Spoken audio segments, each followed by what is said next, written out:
এরকম গাছ থেকে কাঁচা আম পেরে কে খাইছেন, ঠিক আছে? এটা খুব গুরুত্বপূর্ণ। হিঞ্জল রে হিঞ্জল, পিঁপড়া পিঁপড়া পিঁপড়া পিঁপড়া, ইয়েস। তা আমরা 2টা আম পেরে নিলাম, ওই বাড়ির মালিকের অনুমতি নেওয়া আছে, আমরা যাবো এই আম 2টা পেরে খাবো, এখন ভর্তা করে খাবো।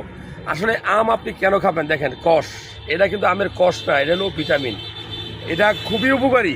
তো আসলে আমি আপনাদেরকে এই সিজনে যত বেশি পারেন আম খান, কাঁচা আম খান। আমের চামড়াটা সহ খেতে পারলে খুবই ভালো, না হলে আমের ভিতরের অংশটা খাবেন।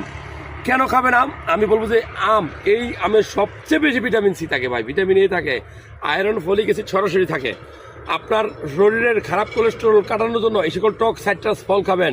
এই সকল সাইট্রাস ফল আপনার শরীরে এত পরিমাণে ক্যালসিয়াম তৈরি করবে, ভিটামিন সি তৈরি করবে, রক্ত তৈরি করবে, যা চিন্তা করতে পারবেন না। আমি বলবো যে যত বেশি আম খাইতে পারেন, এবং এই আম আপনি চাটনি বা আচার করে রাখবেন, সারা বছর যেন খাইতে পারেন। সো নিয়মিত আম খাবেন। এই আমার আম পাড়ার ভিডিওটা কেমন লাগলো সবাই শেয়ার করে জানাবেন।